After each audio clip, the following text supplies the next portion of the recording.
Hello dear students, welcome to professor H P Goyal जाइएस classroom. प्यारे बच्चों, मैं आपसे एक सवाल पूछता हूँ।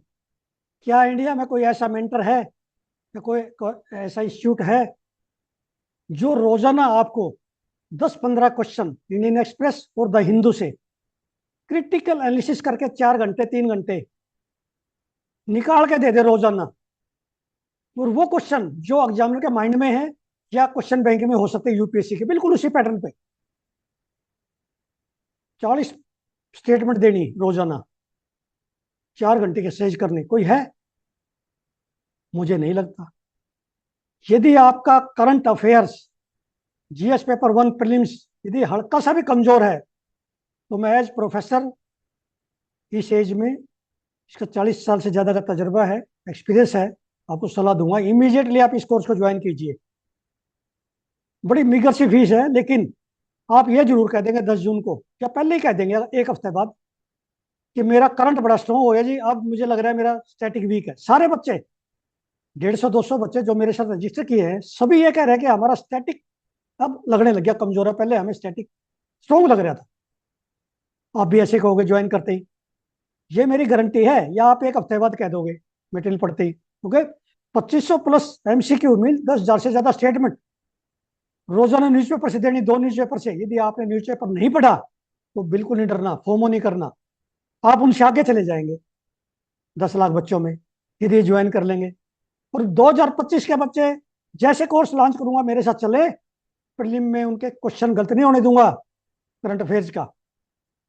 तो आज हम चलते हैं द हिंदू और इंडियन एक्सप्रेस की न्यूज एनालिसिस और एमसीक्यू देखना आप कैसे निकालता हूं मैं, कितने डिफिकल्ट एमसीक्यू और कितने इंपॉर्टेंट अनकन्वेंशनल। अब ये हिंदू में स्पॉटलाइट कोई नहीं पढ़ता, लेकिन स्पॉटलाइट में कभी एनवायरमेंट की समस्या आती है, सोशल आती है। मतलब एक क्वेश्चन ये समझ लिया प्रीलिम में इनका जरूर आता है, इसमें ट्राइबल के आते हैं। अब ये unconventional solution to water woes of Chennai, Chennai और बेंगलोर में जो वाटर क्राइसिस अब समर में होने जा रहा है, ये एग्जाम में पूछेंगे, क्योंकि पूरे 3-4 महीना न्यूज़पेपर में आ रहा है ये पेपर आजकल में। अब जो ना ये पेपर बनने के लिए आपका मेन का गया हुआ है, प्रीलिम का तो बन चुका है मार्च के एंड में, मेन का यूपीएससी ने भेजा हुआ है एग्जामिनर के पास इस समय। ये जो है चेन्नई और इसका पूछ सकते हैं बेंगलुरु में वाटर क्राइसिस क्यों है, कैसे सोल्यूशन है। क्योंकि जब आप डिप्टी कमिश्नर होंगे तब आपके ये सोल्यूशन पहले जो ना सेंसिटाइज कर रही है यूपीएससी आपको, क्या सोल्यूशन है। अब इसमें मुझे ये इंपॉर्टेंट मिला है कि चेन्नई ऐसा स्टेट है जहां पर डिसैलिनेशन ऑफ सी वाटर करते हैं, सिंगापुर की तरह से। सिंगापुर में भी यही करते हैं, रिवर्स ऑस्मोसिस की से। अब कौन सी लोकेशन में सारा दिया हुआ है, ये आप पढ़िए। इससे क्या होगा आपका एथिक्स का पेपर में, मेन में ये एग्जाम्पल लिखने पड़ेंगे आपको। ये क्वेश्चन देखिए, इससे पहले आपको ये नहीं पता था parts of Chennai is getting desalinated water through reverse osmosis, जैसे हमारे आरओ का सिस्टम है ना, वो है ये। 6-7 साल में मेम्ब्रेन बदलनी पड़ती है। प्रोडक्शन कॉस्ट क्या है डिसैलिनेटेड वाटर की, और सिंपल हम ट्रीट करते हैं वो वाटर की, देखिए 10 पैसे पर लीटर पड़ रही है वहां पे करीब करीब।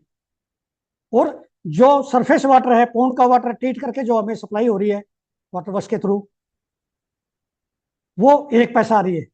ये 10 गुना कॉस्ट है इसकी। अब ये वंबानाड लेक है इंटरनेशनल, ये इंपॉर्टेंस क्या है, रामसर साइट है, फ्रेश वाटर लेक है, लॉन्गेस्ट लेक है और इंडिया की, और केरला की जो है लार्जेस्ट फ्रेश वाटर लेक है। और यहाँ पे जो है वो जो स्नेक बोट रेस होती है, ये इंपॉर्टेंट क्वेश्चन है। इसका मैंने में से निकाल दिया, एक फोटो में से निकाल दो, पिक्चर में से देखिए, क्वेश्चन निकाल दिया। अब ये देखिए आप ओपिनियन पेज पे, कितना इंपॉर्टेंट सवाल है ये मेन के लिए। Poultry industry needs urgent reforms, क्या रिफॉर्म चाहिए?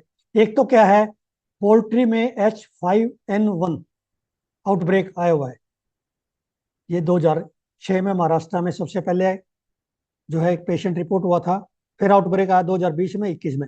इसमें क्या होता है, आपने न्यूज पेपर पढ़ा होगा, साउथ में केरला में पूरे के पूरे पोल्ट्री बर्ड्स किलिंग कर देते, खत्म कर देते हैं, पूरी इंडस्ट्री जो है क्रैश हो जाती है उसमें। अब ये 2-3 प्रॉब्लम बताई इन्होंने, एक तो ये इसमें वायरस आता है, ये वुमन को आ जाता है। दूसरा इन्होंने बताया कि वहां पे इतनी हाइजीनिक कंडीशन पुअर हैं पोल्ट्री फार्म्स में कि जितने पोल्ट्री फार्मर है वो सारे एंटीबायोटिक यूज करते हैं शुरू से ही, पोल्ट्री बर्ड्स को खिलाते हैं ताकि उनको बीमारी ना आए। वो एंटीबायोटिक रेजिस्टेंस हमारे अंदर आ जाता है जब हम अंडे खाते हैं या चिकन खाते हैं। तो ये बड़ी जबरदस्त प्रॉब्लम है जो आने वाले 10-15 साल में समझ आएगी। जैसे पेस्टिसाइड रेजिड्यू की अब समझ आई है ना, ऐसे ही ये एंटी माइक्रोबियल रेजिस्टेंस इससे बहुत जल्दी आ रहा है, क्योंकि बर्ड्स को जो ना रेगुलर दे रहे हैं पोल्ट्री फार्मर्स। अब ये बड़ी इंपॉर्टेंट इसमें जो ना ये है H5N1। सबसे पहला केस जो हांगकांग में आया था 1997 में, महाराष्ट्र में, इंडिया में 2006 में फर्स्ट पेशेंट। और ये जो है बड़ा इंपॉर्टेंट है, ये पूछ लें आपसे, एवियन फ्लुएंजा ए, एवियन है ये, बर्ड का। Cause mortality in polar bears in Arctic, Arctic में भी आ गया और अंटार्कटिका में भी आ गया। सील्स और सी ग्यूल्स में तो अंटार्कटिका में आ गया। पोलर बियर में जो है ये मोर्टेलिटी की है, आर्कटिक में ये इंफॉर्मेशन नहीं मिलती। यूपीएससी ये लेके आता है आपसे information. Then central pollution control board ने क्लासिफाई किया है पोल्ट्री इंडस्ट्री को, यूनिट्स को, जहां पे 500 से ज्यादा बर्ड है ना वो पोल्यूटिंग इंडस्ट्री है। क्लासिफाई किया है क्योंकि उनकी कंडीशन बड़ी अनहाइजीनिक है, बड़ा क्राउड होती है उसमें, क्राउड होने से बीमारी जल्दी आएगी। अब ये ऐसे डाटा पॉइंट से एक क्वेश्चन जरूर आता है आपका, पिछले 2023 में केयर इकोनॉमी पे इसी में से आया था, हर बार आता है। इसमें सिर्फ ये बताना चाह रहा हूं मैं, ये चार्ट देखिए, chart number 2, indirect taxes, direct taxes से बहुत ज्यादा कलेक्शन। ये 2021-22 में 65% के करीब है, ये 34%। ये देखिए कितना फर्क है, करीब करीब डबल है ये indirect taxes total pool of taxes में। इस तरह के चार्ट आप देखा करो, जैसे कॉर्पोरेशन टैक्स है, पर्सनल टैक्स से ज्यादा है, लेकिन 2023 में एक महीने का दिखाइए, एक महीने का तो कोई वैल्यू नहीं रखता, लेकिन आपको पता होना चाहिए कौन सा टैक्स सबसे ज्यादा कलेक्ट होता है, उसके बाद कौन सा, नंबरिंग पता होनी चाहिए 3-4 की। अब ये टेक्स्ट एंड कंटेस्ट में देखिए, अनक्लास फॉरेस्ट पे बड़ा अच्छा दिया है। ये हमारा जो है forest conservation act, amendment act 2023, ये आपने पढ़ना। 4 एक्ट एनवायरमेंट के हैं, 2023 में अमेंडमेंट हुए, चारों याद करने। एक क्वेश्चन आएगा प्रीलिम में, एक मेन में 10 नंबर का पक्का है। अब ये TN गोदावर्मन थिरुमला प्लाट 1996 का एक लैंडमार्क जजमेंट है, जिसमें लीगल प्रोटेक्शन दिया अनक्लास फॉरेस्ट को, लेकिन इस एक्ट में डाइल्यूट कर दिया जो अमेंडमेंट एक्ट है। ये आपने अच्छी तरह से देखना है। गोदावर्मन मेरे ख्याल में 100 टाइम से ज्यादा आ चुका है न्यूज़पेपर में, दोनों में। इस तरह के क्वेश्चन बार बार जो आते हैं ना न्यूज़पेपर में, अनक्लास फॉरेस्ट, फॉरेस्ट कंजर्वेशन एक्ट 1980 का, अब अनक्लास फॉरेस्ट की डीम्ड, इसको डीम्ड फॉरेस्ट भी कहते हैं। तो ये आपने अच्छी तरह से आर्टिकल पढ़ के नोट्स बनाओ। 2025 के बच्चे नोट्स बनाने शुरू कर दो, 2024 के उनको PDF दे दूंगा और 25 को भी PDF मिल जाएगी, ठीक है। अब ये मैंने जो ना इस पे स्लाइड बनाई है सुबह, ये देखिए आप, आज का अखबार है, आज ही स्लाइड बनाई, आज ही देना मैंने सब कुछ आपको, PDF भी। ये इतनी रेगुलेटरी चाहिए आपको यदि करंट अफेयर में 70-80% लेने हैं तो। और मैं आपको एक चीज और बताता हूँ, कल मैंने जो है जिसकी 23rd पोजीशन है, सौरभ शर्मा, उस कैंडिडेट से बात की। उन्होंने मुझे बताया कि सर, मैंने कहा आपके GS पेपर में, GS में पेपर 1, 2, 3 में इनमें कम क्यों आए, 100 से नीचे क्यों आए? कहता सर देते नहीं है यूपीएससी। मैंने उनको बताया मैं भी एग्जामिनर कई इंस्टीट्यूशन का कोऑर्डिनेशन रहा हूँ, कभी यूपीएससी एग्जामिनर को ये नहीं कहती आपने 125 से ऊपर नहीं देने, नो, आप लिखते नहीं है। जब आपको इंटरव्यू में जो है 194 मेरे कैंडिडेट के आए, एक के 210 देती है 275 में से, इसमें क्यों नहीं दे सकती? देगी, 125 नंबर भी आएंगे। मैं अगली बार दिखाऊंगा, मेरे स्टूडेंट जो है ना मेरे साथ जो जुड़े हुए, उनके 125 प्लस दिखाऊंगा, क्योंकि मैं मेहनत कर रहा हूं उनके साथ, मुझे पता है क्या लिखना है। न्यूज़पेपर से एग्जांपल दो, न्यूज़पेपर से लिखो, पॉइंट आएंगे नंबर 125, 50% नंबर क्यों नहीं आएंगे GS पेपर 1, 2, 3 में? ये एक सबके माइंड में आ गया, क्यों? क्योंकि आप जो है एक रटे रटाए कोचिंग इंस्टीट्यूट के नोट्स में से लिखते हैं, वो नहीं देगा एग्जामिनर कभी भी। मुझे भी पता है आपने एग्जाम कहाँ से लिखा है, सभी एग्जामिनर को पता है। तो इसलिए ये जो है नोट्स बनाओगे आपके 125 से ऊपर आएंगे, मेरे से लिखवा लेना। मुझे पता है यूपीएससी का एग्जामिनर, मैंने बहुत सारे देखे हैं ऐसे एग्जामिनर, प्रोफेसर जो यूपीएससी में पेपर चेक करने भी जाते थे, स्पॉट मार्किंग में उनके पास पेपर भी आते थे, लेकिन मिलेंगे जब भी नंबर जब आप ठीक लिखोगे, नहीं तो 0 मिल जाते। अब ये देखिए जो अमेंडमेंट एक्ट है ना 2023 का, फॉरेस्ट कंजर्वेशन अमेंडमेंट एक्ट, उसमें TN गोदावर्मन केस को, इसको आपने ऐसे भी लिखना पड़ेगा, आपको GS में भी लिखना पड़ेगा। मैं आज बता देता हूं आपको, सितंबर में जो पेपर होंगे उसमें आपको लिखना पड़ेगा ये। unclassed or deemed forest may belong to forest, revenue, railways and other government entities, community forest or those under private ownership but are not noticed. ये अच्छी तरह से करो आप इसको एक बार। फिर मैंने मेन का क्वेश्चन भी डाल दिया। Discuss the implications of forest conservation act amendment 2023 on the अनक्लास्ड forest in India. critically analyze the challenges in implementing the Supreme Court directive in the on the conservation of these forests. As examiner के mindset से मैं बताता हूँ, इसमें ज्यादातर बच्चों को 2-2 number मिलेंगे 10 में से, करके नहीं जाते। इस आर्टिकल को नहीं पढ़ेंगे तो ये कहीं नहीं मिलेगा आपको, कोचिंग इंस्टीट्यूट के मैगजीन में नहीं मिलेगा, ये क्वेश्चन नहीं मिलेगा आपको। मेरी बात को याद रखना। अब ये जो है अनक्लास्ड फॉरेस्ट को लीगल प्रोटेक्शन इसमें दी थी टीएन गोदावरमन केस में, लेकिन अब जो अमेंडमेंट एक्ट है उसमें हटा दी गई, डाइल्यूट कर दिया। अब इंडियन फॉरेस्ट पॉलिसी हमारी कहते हैं 33.3%, 1/3 एरिया होना चाहिए फॉरेस्ट कवर इन प्लेन्स और 66.6% होना चाहिए इन द हिल्स। ये हमारी पॉलिसी है फॉरेस्ट की। अब वार्मिंग ऑफ इंडियन ओशन पे इस बार 15 या 10 नंबर का क्वेश्चन आएगा भाई, आया नहीं कभी भी। वार्मिंग ऑफ इंडियन ओशन कैसे हो रही है? 1950 से 2020 का दिखाया इन्होंने, Indian ocean had become warmer by 1.2 degree Celsius. इतना डाटा तो याद रखना पड़ेगा आपको, लिखना पड़ेगा इसको एग्जाम में आपको मेन में। और क्लाइमेट मॉडल्स एक्सपेक्ट ये 1.7 तक जा सकता है 2020 से 2100 तक। 0.1 डिग्री सेंटीग्रेड भी बढ़ जाए ना तो एक लेयर के हो सकता सारी मछलियां खत्म हो जाए या सारा सी मेरन खत्म हो जाए, एनिमल्स ये वो माइग्रेट कर जाए दूसरे लेयर में, बहुत बड़ी जो है समस्या हो जाएगी। और टेम्परेचर बढ़ने से बहुत सारी जो है और समस्याएं आएंगी। मैराइन एनिमल्स पे क्या आएगा? दूसरा इफेक्ट और क्या आएगा? Coral bleaching, sea grass destruction, आपका mangroves, loss of kelp forest. Kelp forest क्या है ये भी आपको पता होना चाहिए, ये एग्जाम में आएगा आपके। कैल्प फॉरेस्ट प्रीलिमिनरी मेन में आया नहीं अभी तक। जो नई टर्म सुनते हैं ना, जो नेशनल इंपॉर्टेंस के इंटरनेशनल, वो जरूर आएगी। कैल्प फॉरेस्ट जो है ये बहुत बार न्यूज़पेपर में आ लिया, अफेक्टिंग फिशरी सेक्टर। ये सारा आर्टिकल से नोट्स बना लो, ये दोबारा नहीं मिलेगा आर्टिकल पूरे साल आगे। अब ये देखिए मैंने मेन का क्वेश्चन बनाया आपका 10 नंबर का, 15 नंबर का। Discuss the implications of rising temperatures and marine heat waves in Indian Ocean on the regional climate patterns and socio-economic sectors of the Indian subcontinent. Evaluate the measures that can be taken to mitigate the impact of coastal ecosystem and fishery sector.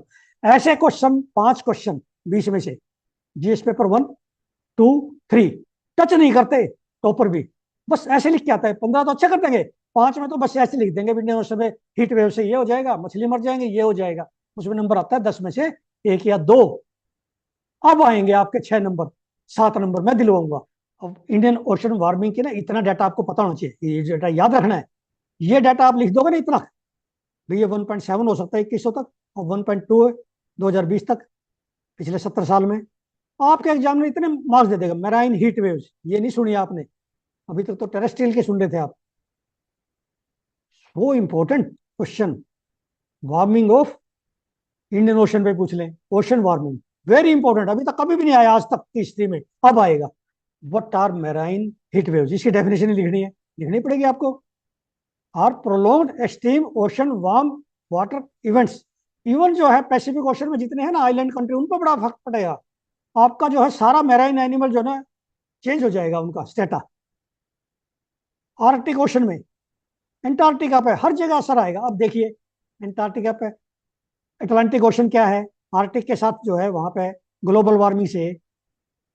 अब Atlantic ocean में आपकी salinity ज्यादा है, Arctic में है नहीं क्योंकि वहां तो बर्फ पड़ती है, वो मिलने लग गया, सैलिनाइजेशन होने लगी वहां। इतना डिफरेंस आ गया ग्लोबल वार्मिंग से। ये भी ग्लोबल वार्मिंग का असर है, heat waves, marine heat waves. अब ये मैंने निकाल दिया इसमें से एक लाइन, ये आपने नहीं पढ़ी अभी तक। हीट कंटेंट ऑफ ओशन कैसे मेजर करेंगे? कॉमन सेंस का क्वेश्चन है। जीटा जूल से करते हैं, जीटा जूल, ये एनर्जी की यूनिट आपको पता जूल्स, लेकिन यह zetta joules. 1 zetta joule is equal to 1 billion trillion joules. कैसा क्वेश्चन निकाला मैंने? ये चाहिए, ये कोई इंस्टीट्यूट नहीं निकाल रहा इंडिया में, इसलिए हमारा 75 से पहले हमारी जो है 88 गई थी, अब 75 आ गई। इसी तरह चलता रहा तो हमारा 75 से नीचे आएगी अगली बार। अब 2024 की जो मेरिट आएगी ना, क्वालिफाइंग मार्क्स बढ़ने की संभावना नहीं है जिस तरह से तैयारी कर रहे हैं, क्योंकि आप तैयारी कर रहे हैं कोचिंग इंस्टीट्यूट के नोट से। मंथली मैगजीन से, 360 से, उसमें से क्वेश्चन आएगा ही नहीं. You will hardly find any question from those notes. Question बनाएगा पेपर सेटर, न्यूज पेपर से. ये मैं आपको अंदर की बात बता रहा हूं. कोई भी सेक्रेटरी, कोई भी प्रोफेसर, कोई भी वाइस चांसलर सबसे पहले न्यूज़पेपर उठाता है सुबह.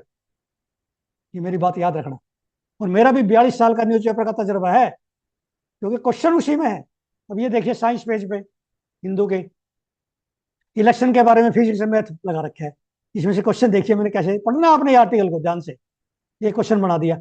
चोला में जो है एक नया सिस्टम था जो आप ना एनसीईआरटी किताब में, किसी किताब में नहीं मिला मुझे. ये पुड्डा वोलाई सिस्टम था इलेक्शन का. वो सरपंच जैसे होता है ना, सरपंच विलेज का, ऐसे चुनते थे. चोला की इंस्क्रिप्शन कहाँ मिली है? उथिरा मेरूर इन तमिलनाडु. कहाँ मिली है? उथिरा मेरूर इन तमिलनाडु. वहां से पता चला हमें, चोला से. कुड्डा वोलाई सिस्टम आपसे पूछेंगे एग्जाम में. Kudavolai system was prevalent in Chola, Pallavas, Satavahanas, Hoysalas, Vijayanagar. किसी का पूछ लेंगे कंफ्यूज करने के लिए. Then first past the post system, जैसे हमारा लोकसभा में, is followed in India, UK and USA. 3 country में तो इसमें लिखा है. प्रेसिडेंट ऑफ इंडिया हमारा कैसे इलेक्ट होता है? Rank based voting system. ये नहीं मैंने सुना था. रैंक बेस्ड, जो हमारा एनसीईआरटी में नहीं है या लक्ष्मीकांत में नहीं है वो रह जाता है, या हिस्ट्री किताब में नहीं है. हुड्डा बोलाई मैंने इतनी किताब पढ़ी है हिस्ट्री की, एंशिएंट की, उसमें नहीं है ये.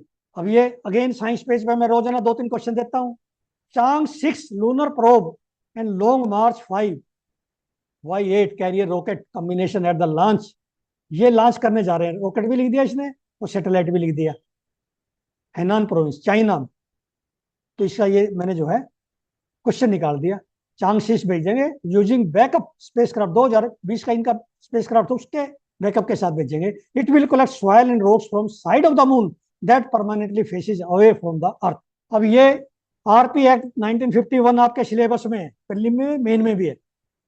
इसके कितने क्वेश्चन निकाल लो आप, सारे पढ़ने आपने. क्या प्रिजाइडिंग ऑफिसर की पावर है? क्या जो है रिटर्निंग ऑफिसर की पावर है? क्या चीफ इलेक्टोरल ऑफिसर की पावर है स्टेट में है? जो कब एडजॉर्न कर सकते हैं आप, कब रिपोल करा सकते हैं? कैंडिडेट की डेथ हो जाए मान लिया, तो क्या रिपोल हो सकती है? नॉमिनेशन क्या दोबारा हो सकता है कैंडिडेट की पहले डेथ हो जाए? ये सारे क्लैरिटी है इसमें आरपी एक्ट जो 1951 की. इसमें से कितने क्वेश्चन निकालो? एक तो मेन का निकाला देखिए. assess the role of election commission of India in maintaining integrity of electoral process in the face of disruptions like EVM tampering और बूथ कैपचरिंग. बूथ कैपचरिंग तो अब होती नहीं, पहले जब पेपर बैलेट थे ना जब होती थी. लेकिन अब जो है ईवीएम की टैंपरिंग, ईवीएम उठा ली या बूथ पे कब्जा कर लिया, वोट नहीं डालने दिए, ये सारी चीजें हैं, रिपोर्ट होती हैं. लेकिन अब जो है रूल जो है, ये आरपी एक्ट बड़ा सख्त है. Evaluate the effectiveness of these measures in preserving democratic electoral process. ये क्वेश्चन जब लिखोगे, जब ये आर्टिकल पढ़ोगे, यदि आपने ये आर्टिकल पढ़ लिया 10 में से, फिर बताया मैंने 6 नंबर, 5 नहीं 6 आएंगे. नहीं तो आपके वही 1-2 नंबर. इसीलिए तो आपके 100 से कम आते हैं टॉपर के. ये क्वेश्चन मैं निकाल के लाया हूं. आपको बहुत सारों को आता होगा. जब हम इलेक्शन में वोट डालने जाते हैं बूथ पे, तो हमारे क्या करते हैं वो, 4 फिंगर में डेलीबल इंक से जो है, इनडेलीबल इंक से लगाते हैं. उसके लेफ्ट 4 फिंगर में, लेफ्ट में लगाते हैं, लेफ्ट वाले की, ताकि वो दोबारा बोगस पोलिंग ना हो. ठीक है ना. लेकिन मान लिया हमारी पोलिंग होगी 2 दिन के बाद, बूथ कैप्चरिंग ईवीएम गड़बड़ होगी, कोई किसी वजह से भी रीपोलिंग होगी, तो आप कहाँ लगाएंगे निशान? वो अब आपका लगाएंगे लेफ्ट मिडल फिंगर पे. उस पर नहीं लगा सकते दोबारा. ये बड़ा कॉमन सेंस का क्वेश्चन है, सबको सब जाते हैं वहां पे, लेकिन पता नहीं हमें. A presiding officer can adjourn the poll at a polling station under RPA 1951 if there is natural calamities like a flood, severe storm, etc. ये प्रेजाइडिंग ऑफिसर की पावर है, उसको परमिशन की जरूरत नहीं है, सिर्फ इन्फॉर्म करना है वहां पे रिटर्निंग ऑफिसर को. वो करेगा अपने हस्ताक्षर करके, वहां से परमिशन तो ले लेगा. उसकी नोटिस में तो लेना जरूरी है हर चीज, क्योंकि रिटर्निंग ऑफिसर फिर जो है स्टेट इलेक्टोरल ऑफिसर उसके नोटिस में लाता है, क्योंकि ये बड़ी जो है सेंसिटिव पोस्ट होती है इलेक्शन में, एक एक सेकंड की.